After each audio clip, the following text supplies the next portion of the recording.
এখন জামিয়া দারুল ফালাহের ইসলামী পাঠাগারের 3 দিনব্যাপী সালতামামি অনুষ্ঠান জাকালো জাঁকজমকপূর্ণ শানদার অনুষ্ঠানের সম্মানিত সভাপতি এবং অনুষ্ঠানে মঞ্চের পাশে উপস্থিত এই মাদ্রাসা সত্যিকার রূপকার, যারা তরুণদের মধ্যে স্বপ্ন চালিত করেছেন সেই স্বপ্নের কারিগর আসাতিজায়ে কেরাম এবং সামনে বসা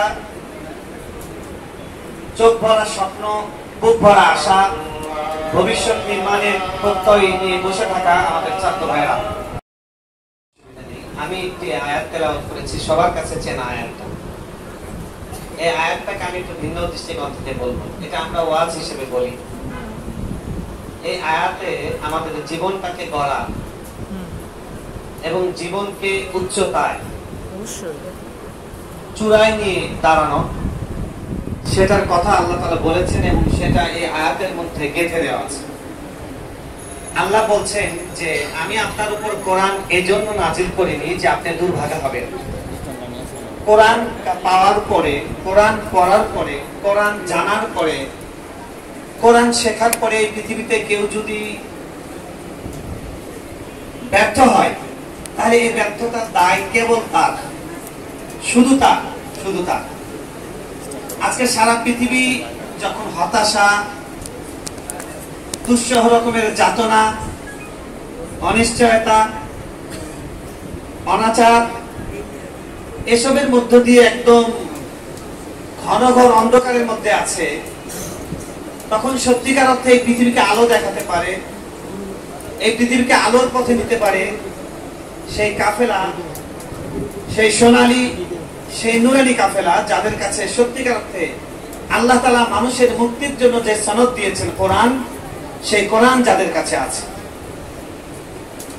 অত্যন্ত পরিতাপের সঙ্গে আমরা দেখি কোরআনকে এই দেশে বানানো হয়েছে, গাড়িতে দেখবেন একটা লোক ভিক্ষা চাইবে, সে ভিক্ষা চাওয়ার আগে চোখ বন্ধ করে টান দিয়ে বলে ইয়াসিন ওয়াল কোরআনিল হাকিম।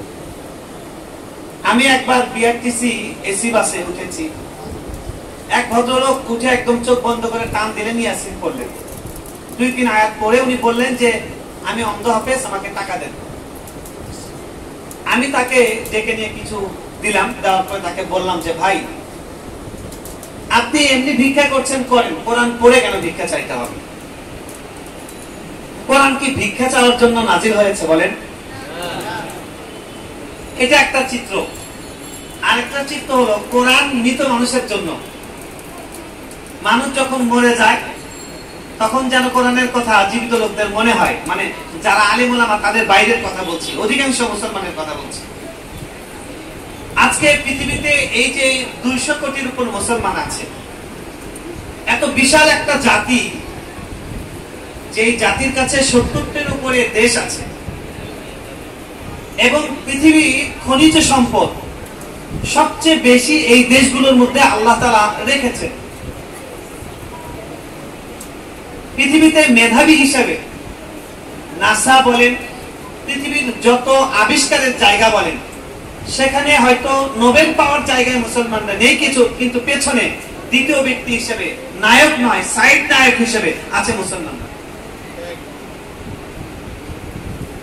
তারপরেও আজকে এই অবস্থাটা কেন?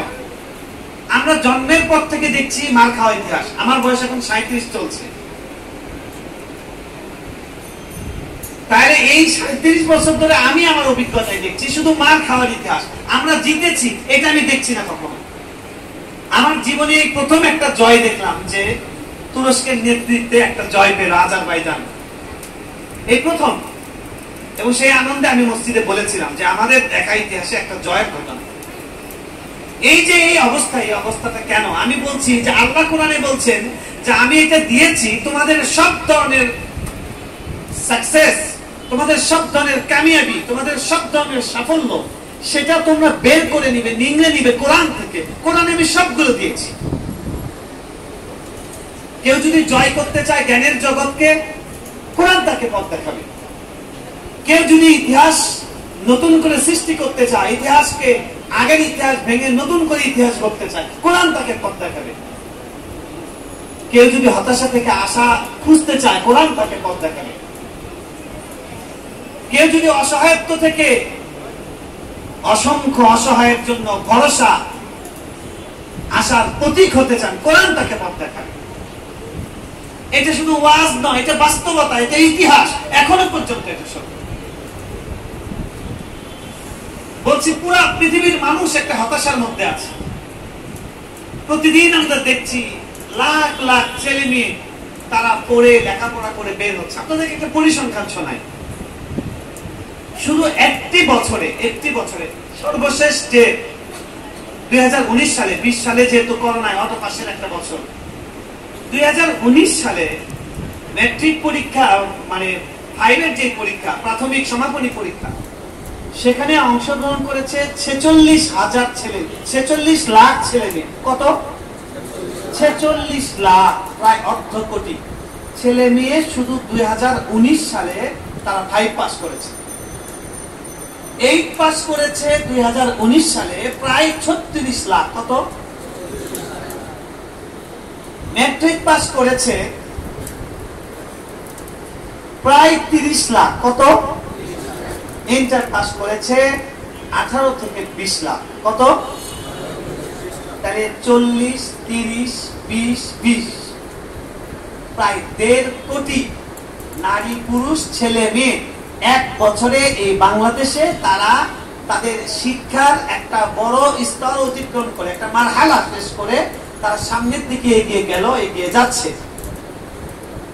সেখানে আপনারা চিন্তা করে দেখুন, কওমি মাদ্রাসায় আমাদের পুরা কমিউনিটি যারা এখন পড়ছে, যারা এই পর্যন্ত পড়েছেন, তার সংখ্যা কত? এই বছর সর্বশেষ বছর হাইয়াতুল উলিয়াতে পরীক্ষা দিয়েছে কতজন? কেউ বলতে পারবেন? আনুমানিক বলেন, অসুবিধা নেই।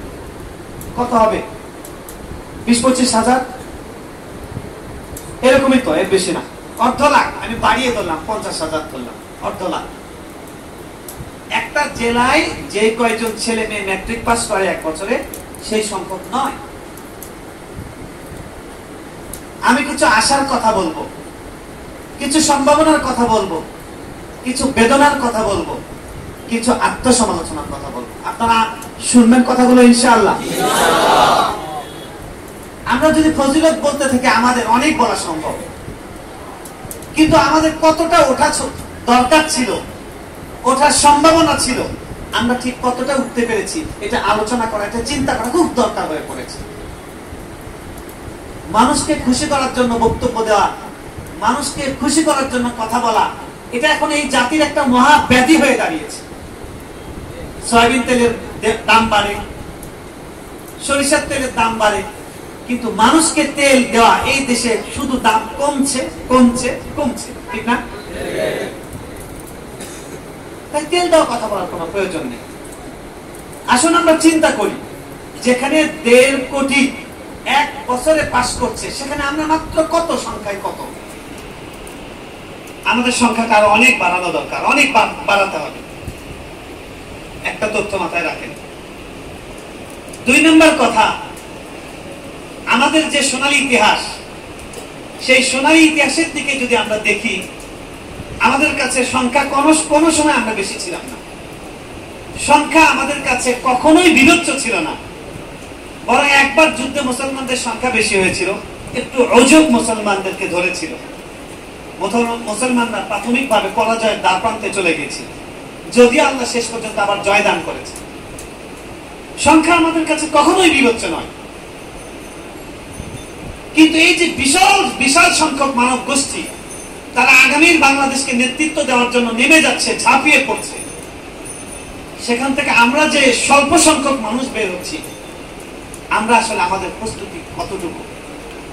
আজকে আমি দারুল ফালাহ কর্তৃপক্ষকে, জামিয়ার প্রধান এবং জামিয়ার যারা উস্তাদ আছেন, স্বপ্নবাজ, স্বপ্ন চাষী যে সমস্ত আসাতিজা কেরাম আছেন, আমি আপনাদেরকে ধন্যবাদ দিতে চাই। প্রশংসা করার জন্য বলছি না, বাস্তবতার থেকেই বলছি। আজকে আয়োজন আকার ছোট, আয়তন ছোট, কিন্তু আপনাদের সাহস, আপনাদের স্বপ্ন, আপনাদের দেখার চোখ, আপনাদের ভাবনার হৃদয়, এটা অনেক বড়। আলহামদুলিল্লাহ। আমি আগে একবার এসেছিলাম, 2বার বোধহয় এসেছিলাম। তার থেকে আমার মনে হয়েছে আপনাদের আয়োজনটা আরো জাঁকজমকপূর্ণ হয়েছে। আমি 2 সপ্তাহ আগে মসজিদুল আকবর কমপ্লেক্সে সেখানে দাওয়াত ছিল, সেখানে ওই ছাত্র দারুল মুতালা বলে, ওখানে দারুল মুতালার যে বার্ষিক অনুষ্ঠান এই সালতাম, আমি সেটাতে এসেছিলাম। সেখানেও আমার কথা বলার দায়িত্ব ছিল সর্বশেষ। সেখানে তারা বলছিলেন যে অনুষ্ঠান তো হবে বাইতুল ফালাতে, দারুল ফালাতে, সেখানে তারা 3 দিন ব্যাপী করে। আমি আসার পরে উস্তাদের কাছ থেকে, মুদিরের কাছ থেকে আমি শুনলাম আপনাদের কর্মসূচিগুলো। আমি সাধুবাদ দিতে চাই মাদ্রাসার সম্মানিত মুহতামিম এবং যারা আছেন ছাত্র পাঠাগার, এই কাফেলার তরুণদেরকে, ছোট ভাইদেরকে, আপনারা সন্তান তুল্য এই সমস্ত ছেলেদেরকে সাহস দিয়ে, উৎসাহ দিয়ে এবং পরামর্শ দিয়ে আপনারা তাদেরকে এতটুকু এনেছেন। আমি দেখলাম পাঠাগার বেশ সমৃদ্ধ। যে কথা বলছিলাম, আসলে এই যে লাখ লাখ ছেলে মেয়ে, 1.5 কোটি ছেলে মেয়ে নেমে গেল, এদের মধ্যে কয়েক লাখ তারা পরীক্ষায় পাশ করার পরে এই জাতিকে 2টো আঙুল দেখালো। কি দেখালো? কি দেখালো বলেন? এই 2টা আঙুলের অর্থ কি? জিতিয়া। এই 2টা আঙুলের অর্থ কি? ভিক্টরি। ভিক্টরি মানে বিজয়। কিন্তু আমরা বাস্তবে যেটা দেখছি, কর্মক্ষেত্রে, কাজের ক্ষেত্রে, তারা এই জাতিকে কি দিচ্ছে, দেখাচ্ছে, এটা দিচ্ছে আসলে এটা। দেখেন, এটা কোনো সমালোচনা, এটা সত্য পরিসংখ্যান। এই জাতিকে স্কুল কলেজগুলো A+ ছাত্র ছাত্রী দিচ্ছে, কিন্তু মানুষ কি দিচ্ছে এদিক থেকে যদি দেখা হয়, তাহলে A+ তারা দিতে পারছে না। F গ্রেডের ছেলে মেয়ে এই জাতিকে এক গাদা উপহার দিচ্ছে, ঠিক কিনা? আল্লাহ রাসূল সাল্লাল্লাহু আলাইহি ওয়াসাল্লাম যে সমাজে এসেছিলেন, একটা ঘুণে ধরা, পচে যাওয়া, অধপতিত একটা সমাজ, আইয়ামুল জাহিলিয়া বলা হয়, মূর্খতার যুগ বলা হয়।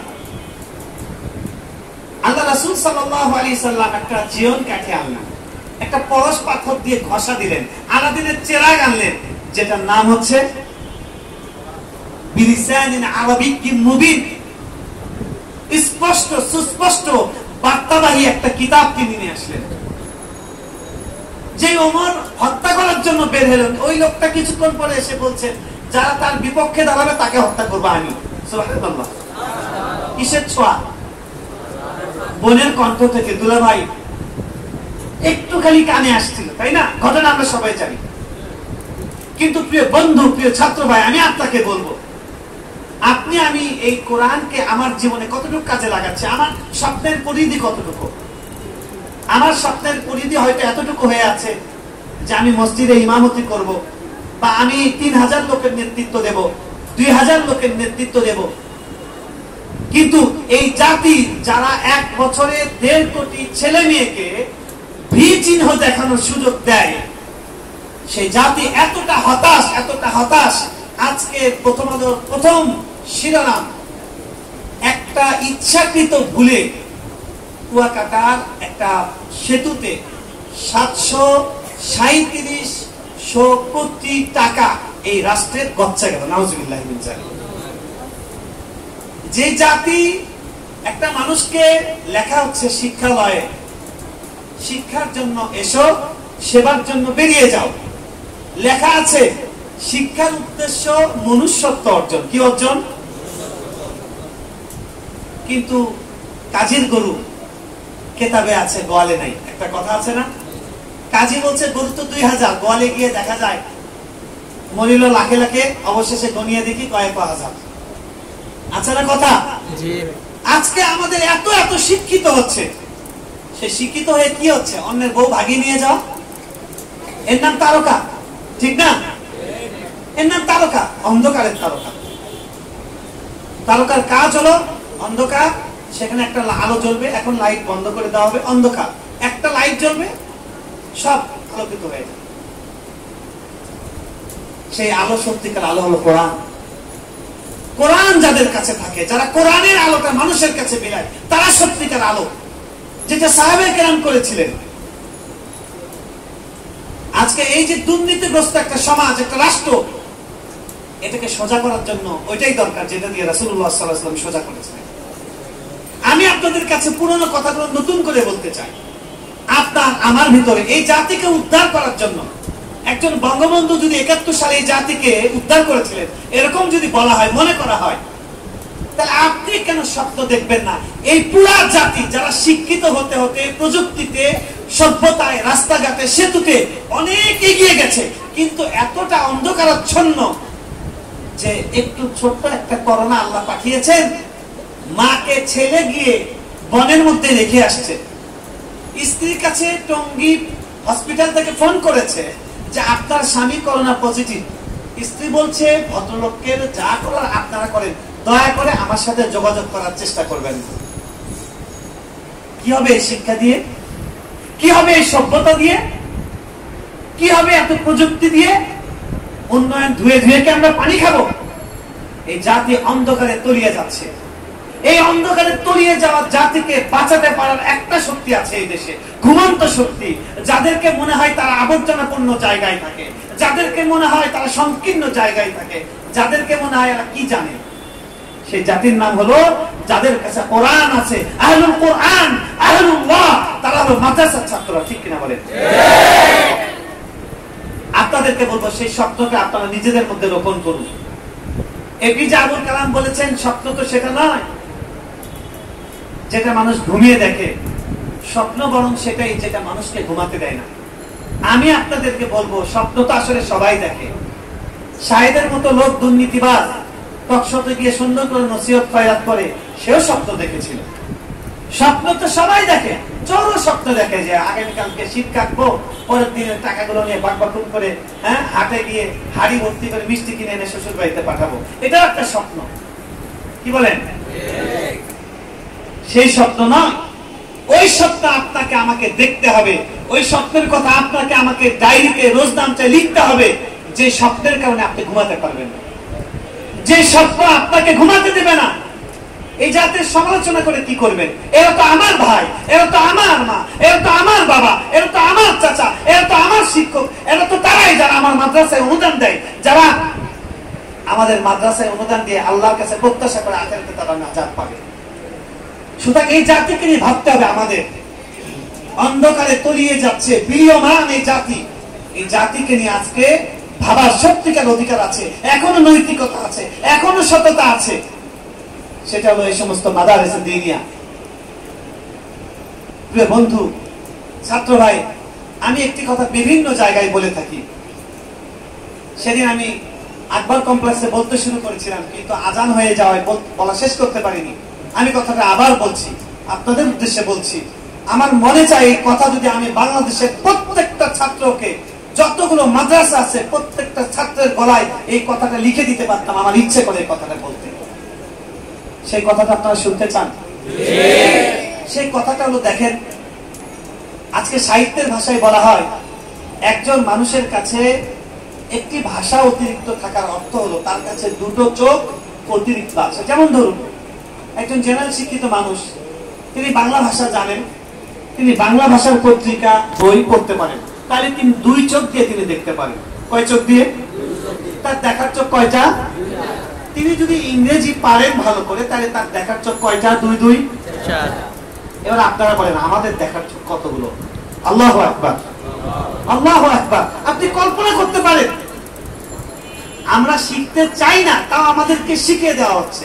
আমরা এটার জন্য কোনো কোর্স করছি না, আমরা এটার জন্য মাদ্রাসাকে, আমার বাবা মা বলছে না যে আমার ছেলেকে মাদ্রাসায় দিয়েছি 24 ঘন্টায় থাকে, স্কুলে পড়ে 4 ঘন্টা 6 ঘন্টা, মাদ্রাসায় 24 ঘন্টা থাকে, অনেক কিছু শেখার, কিছুই না। কিন্তু আমাদের যারা বড়রা, আল্লাহ তাআলা তাদেরকে জাযায়ে খায়র দান করুন, আল্লাহ তাআলা তাদের কবরগুলোকে নূর দিয়ে ভরিয়ে দিন। আমিন। তারা কি করেছেন? উর্দু ভাষা। আমাকে আমার অফিসে বলে, আরে ভাই, হিন্দি ভাষায় ডায়লগ দিলে তাও আপনি ভালো বোঝেন, ফার্সিতে কবিতা বললে সেটা আপনি অনুবাদ করতে পারেন, আর আরবি তো অনেক সহজ। এটা আমি তাদের অভিজ্ঞতার কথা বলছি, আমি কিছু না, এটা সবাই এরকম। আমাদের আসাদেররা সবাই এরকম। আমরা উর্দু শিখেছি মাদ্রাসায়, আমরা ফার্সি শিখেছি, আমরা আরবি শিখেছি, ইংরেজি কি আমরা শিখিনি মাদ্রাসায়? ইংরেজিও শিখেছি। আমরা কি বাংলা ভাষা শিখিনি? কয়টা হলো ভাষা? 5টি ভাষা।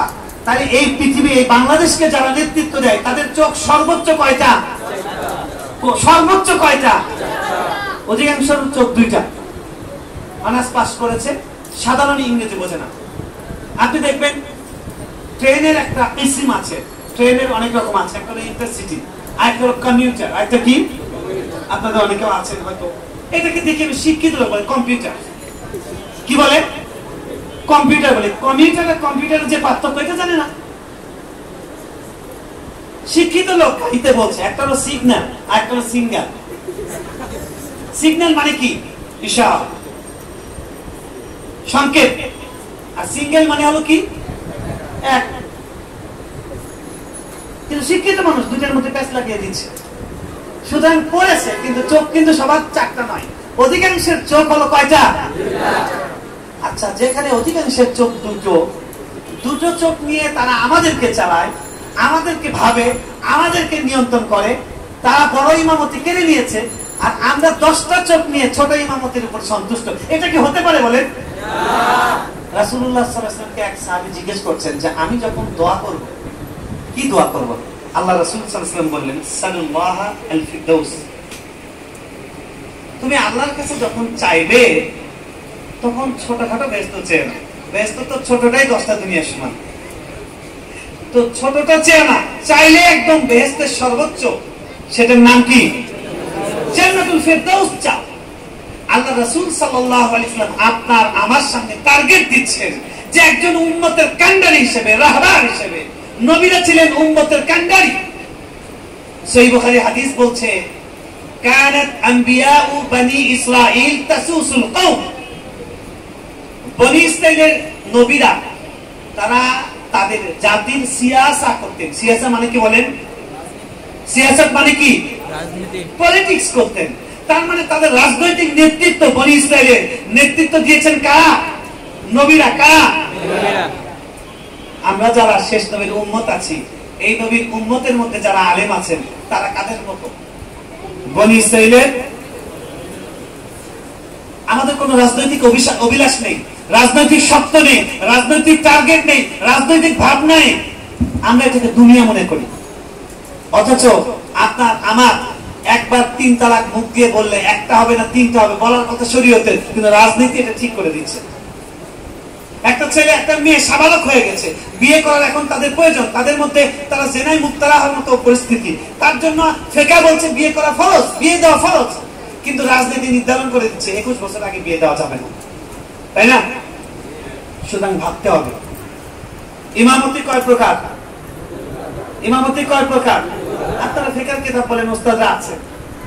একটা হলো আল ইমামাতুস সুগরা, আর একটা হলো আল ইমামাতুল কুবরা। আল ইমামাতুল কুবরা কোনটা? মক্কা শরীফের ইমামতি। আল ইমামাতুল কুবরা হচ্ছে রাষ্ট্রের ইমামতি। কিসের ইমামতি? আজকে আপনাদেরকে বলবো, আজকে আপনারা খাতায় লিখবেন, আমরা ছোট ইমামতি করব না, বড় ইমামতি করব ইনশাআল্লাহ। আমরা রাষ্ট্রের ইমামতি করব ইনশাআল্লাহ। যেই ব্যানার থেকে হোক, যেই নাম থেকে হোক, এই অন্ধকার ঘুণে ধরা, অন্ধকারে হারিয়ে যাওয়া এবং ক্রমশ হতাশায় তলিয়ে যাওয়া এই জাতিকে সত্যিকার আশার আলো দেখাবো, সত্যিকার স্বপ্ন দেখাবো, সত্যিকার সামনের দিকে নিয়ে যাবো আমরা ইনশাআল্লাহ। আমরা পারবো তো ইনশাআল্লাহ। এই ছোট বাচ্চারা, হিফজখানার নুরানির ছাত্ররা, তোমরা বলো ইনশাআল্লাহ, তোমরা পারবে ইনশাআল্লাহ। তোমরা মাসুম, তোমরা মাসুম। তোমাদের জন্য ওই কোরআন যেটা শাকাওয়াতকে দূর করে, সাআদাতকে নিশ্চিত করে, তোমাদের মাধ্যমে সেটা হবে ইনশাআল্লাহ। আমি আপনাদেরকে বলবো এই বিশাল স্বপ্নে আমরা কিভাবে পৌঁছতে পারি। অনেকেই ছাত্র বয়স থেকে চিন্তা করে যে আমার ছাত্র বয়সে বোধহয় লুকে লুকে ফেসবুক চালানো দরকার, ইন্টারনেট শেখা দরকার, এটা করা দরকার, মিছিল করা দরকার। আমি বলবো কিছুই করা দরকার নয়। ছাত্রের যেটা কাজ, ছাত্রনং অধ্যয়নং তপ। একজন ছাত্রের সংস্কৃত ভাষায় একজন ছাত্রের কাজ হলো পড়ো, পড়ো, আর কি করো? এবং পড়ো, পড়ো, পড়ো, আর কি করবো সেটার উত্তর এবং পড়ো। আপনাদেরকে বললাম যে আমাদের কাছে 10টা চোখ আছে। আল্লাহর কসম করে যদি বলি হানেস হব না। এই জাতির ওলামায়ে কেরাম, তাদের কাছে আল্লাহ তাআলা যত ওয়াসাইল দিয়েছেন, তাদের কাছে যত রত্ন ভান্ডার দিয়েছেন, মাত্র সেটা 20 থেকে 25% ব্যবহার হয়, আর 80 থেকে 85%, 70 থেকে 75% এটা আমরা সাথে করে নিয়ে কবরে চলে যাচ্ছি, ঠিক কিনা? আপনারা হারুন ইসলামাবাদী রহমতুল্লাহ আলাইহিকে চেনেন? হারুন ইসলামাবাদীর নাম শুনেছেন কে কে? ছাত্ররা হাত তোলেন। হ্যাঁ, আমরা মাত্র একজনের মনে হয় না বুঝেই হাত তুলেছে, এদিক থেকে একজনের ধরছি। হারুন ইসলামাবাদী রহমতুল্লাহ আলাইহি আমার ওস্তাদ। হুজুর মারা যাওয়ার আগে সর্বশেষ ন্যাশনাল হার্ট ফাউন্ডেশনে তার অপারেশন হয়েছিল, এখানে তিনি মারা গিয়েছিলেন। মারা যাওয়ার আগে পটিয়া মাদ্রাসায় সেখানে বিতর্ক অনুষ্ঠান হয়েছিল। আমি সেই বিতর্ক অনুষ্ঠানে আমি বিজয়ী দলে ছিলাম এবং হুজুর খুব খুশি হয়েছিলেন, দোয়া করেছিলেন। হুজুরের শব্দটা মনে আছে, হুজুর এটা বলেছিলেন, শাব্বাস বেটা। হুজুর 17টা ভাষা জানতেন। কয়টা বলেন? নাম কি? মুখস্থ করেন নামটা। হারুন, আল্লামা হারুন ইসলামাবাদী রহমতুল্লাহ আলাইহি। আমরা চিনি না। ছেলেরা মোশাররফ করিমের নাটক কয়টা মুখস্থ, রোনালদো গোল দিয়েছে কয়টা মুখস্থ, এগুলো সব পত্রিকা বলা নিষেধ, কিন্তু মুখস্থ। আরে অন্ধকার তো হারিয়ে যাচ্ছে আমরাও। চুপি চুপি করে তুমি কি শিখতে চাও? তোমার সামনে রাজ্যের শিক্ষা রক্ত ভান্ডার বসে আছে, আর তুমি যাচ্ছ অন্য জায়গায়। তোমার কাছে ভিক্ষা নিতে আসবে যারা, তুমি তাদের কাছে গিয়ে বলছো আমাকে ভিক্ষা দেন, ঠিক কিনা? তোমার লুকিয়ে কিছু শেখার দরকার নেই, সামনে যা আছে সেটাকে শেখো। দেখুন, আমি বলছি যে আমরা 70 থেকে 75 সেটা আমরা দুনিয়াতে রেখে চলে যাই শুধু এই কারণে যে দুইটা জিনিস আছে, একটা হলো যোগ্যতা আর একটা যোগ্যতা মেলে ধরা, একটা সুন্দর আর একটা সুন্দর সচেতন। আমি উদাহরণ দিয়ে বুঝাই। দেখবেন গ্রামে বলে গোবরে পদ্ম ফুল, একটা কথা আছে না, গোবরে পদ্ম ফুল। গ্রামে আছে, খুব সুন্দর দেখতে, অনেক সুন্দর, কিন্তু সে যে সুন্দর সে জানে না, নোংরা কাপড় পরে এলোমেলো হয়ে আছে, এটা একটা সুন্দর। আর একটা হলো এত সুন্দর না, শহরে থাকে, মডেলিং করেছে, চেহারার নাম্বার হলো 25, কিন্তু মেকআপের উপর দিয়ে, ভাবসাবের উপর দিয়ে আরো 75 হয়ে গেছে, কত 100 হয়ে গেছে, কত, কিন্তু গ্রামে পড়ে আছে, চেহারাতে হচ্ছে 60, 40 একটু নাই, 60, ওনার থেকে 40 নাম্বার কম। আসলে তার নাম্বার অনেক বেশি না? সুন্দর একটা, সুন্দর সচেতন একটা, সুন্দর হতে হবে। সুন্দর আল্লাহ তাআলা আমাদেরকে বানিয়েছেন। লাকাদ খালাকানাল ইনসানা ফি আহসানি তাকওয়িম। আল্লাহ বলেছেন আহসানি তাকওয়িম, সর্বোত্তম অবয়ব দিয়ে আল্লাহ আমাদেরকে তৈরি করেছেন। আমাদের মধ্যে যে সবচেয়ে অসুন্দর সে সুন্দর, যদি আপনার দেখার চোখ থাকে, অনুধাবনের হৃদয় থাকে। প্রিয় বন্ধু, আপনার আমার কাছে এলেম আছে, কিন্তু এলেমটা কিভাবে কাজে লাগাতে হবে এটা আমরা চিন্তা করছি না, এটা নিয়ে আমরা কাজ করছি না। আপনার আমার কাছে 10টা চোখ আছে, এতগুলো ভাষা, এই ভাষাকে কিভাবে কাজে লাগানো দরকার, কিভাবে কাজে লাগিয়ে সফলতা কেনে আনা দরকার। শোনেন, আমি একজন ছোট মানুষ, সাধারণ মানুষ। আমাকে আমার এক সহকর্মী, তিনি একটা প্রাইভেট বিশ্ববিদ্যালয়, আমি নির্দিষ্ট করে বলবো না যেহেতু অনেকে ভিডিও করছেন, ফেসবুকে যেতে পারেন, একটা প্রাইভেট বিশ্ববিদ্যালয়ে তিনি পড়ান। তো তিনি বললেন যে আজকে আমাদের ক্লাস নিতে হবে মুকারানাতুল আদিয়ান। উনি এটা বলতে পারেন, কম্পারেটিভ রিলিজিয়াস, তুলনামূলক ধর্মতত্ত্ব। আমি বললাম ভাই এই সাবজেক্টটার নাম আরবিতে বলেন।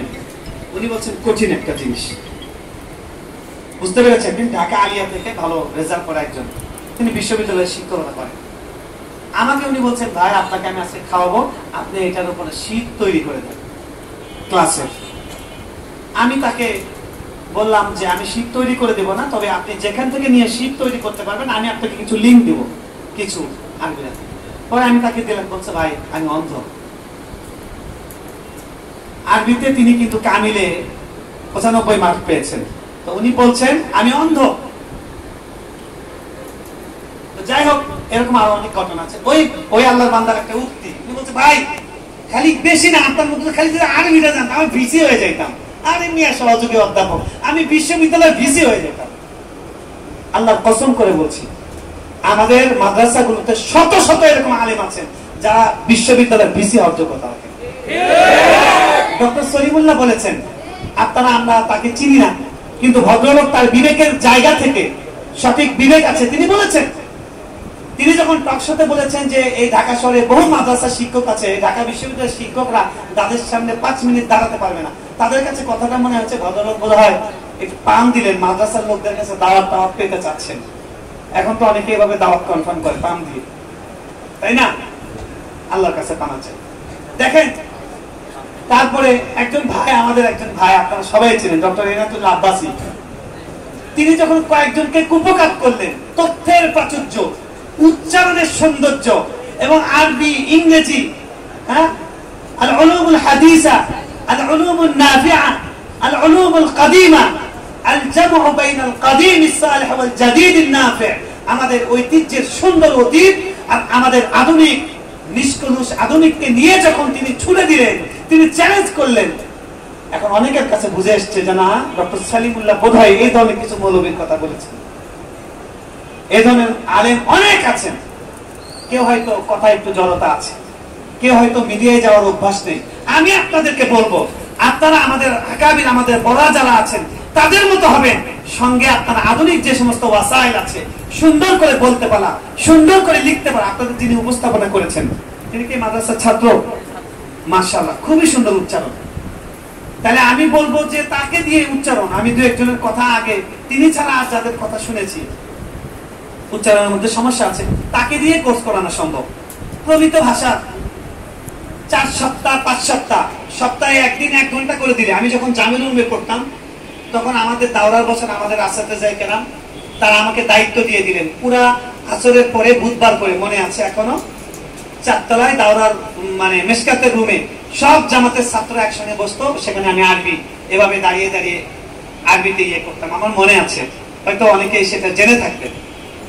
এবং ছাত্র কাফেলার সভাপতি ভাই যখন বক্তব্য দিচ্ছিলেন তখন মনে পড়ে গেল, আমি আবু বকর সিরাজি, আমরা একসঙ্গে পড়েছি, তো দুইজন আমরা খুব সব দিক দিয়ে লেখালেখি আরো অনেক বিষয় দিয়ে কাছাকাছি ছিলাম, প্রতিদ্বন্দ্বিতা হতো, তীব্র প্রতিদ্বন্দ্বিতা হতো।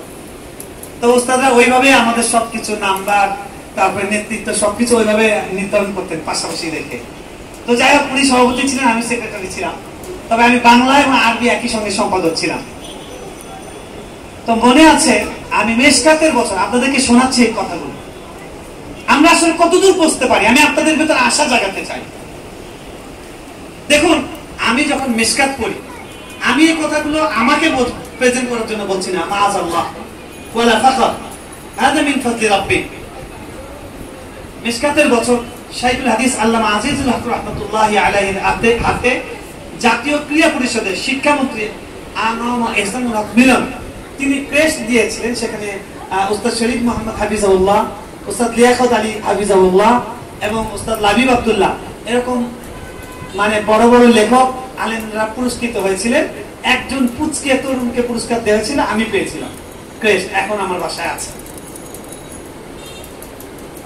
বন্ধু, যে কথা বলছি, আমাদের কাছে যা আছে, আমাদের যে ভাষাগত আয়োজন আছে মাদ্রাসায়, আমাদের যে ইলমি কুতুবের যে আয়োজন আছে, আমাদের যে নিজামুল আখলাক আছে, আমাদের যে দুরুস গুলো আছে, আমাদের আসাতেজায়ে কেরামের যে গাইডলাইন গুলো আছে, এগুলো সবগুলো 100 করতে হবে।